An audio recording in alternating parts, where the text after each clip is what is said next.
yang digunakan untuk memberitahu tim respon cepat rumah sakit. Keadaan gawat darurat kerap ditemui di rumah sakit yang dapat mengancam jiwa jika tidak mendapatkan pertolongan secepatnya. Keadaan tersebut dikenal dengan istilah code blue, kode yang digunakan saat terjadi keadaan darurat medis pada pasien, seperti serangan jantung atau gangguan pernafasan. Code blue digunakan untuk menginformasikan ada kondisi darurat dan personel rumah sakit harus segera bertindak.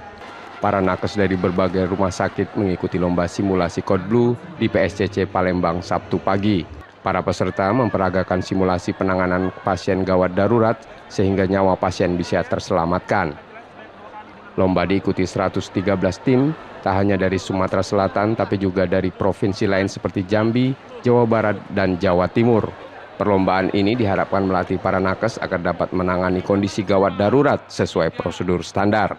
Saat satu adalah kemampuan melakukan bantuan hidup dasar. Yang kedua adalah sistem leadershipnya. Kemudian kalau dalam perlombaan kita lihat peran daripada masing-masing anggota itu. Kalau misalnya hanya BHD biasa, itu kan dilakukan 1 atau 2 orang saja bisa.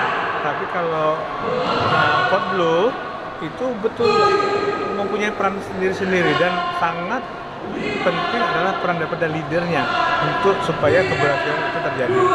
Pejabat Gubernur Sumatera Selatan berharap lomba dan simulasi code blue dapat meningkatkan kapasitas sumber daya manusia rumah sakit di Sumatera Selatan. Ini kegiatan dilaksanakan dalam rangka peningkatan keterampilan dan juga kemampuan dalam penanganan kegawat daruratan.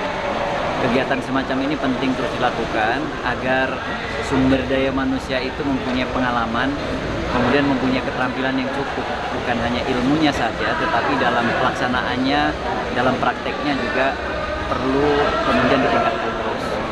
Ajang ini juga mencatatkan rekor muri sebagai lomba simulasi code blue dengan peserta terbanyak. Ajang serupa akan digelar secara rutin dengan melibatkan lebih banyak peserta. M. Rizky Nurmizan, Kompas TV Palembang, Sumatera Selatan.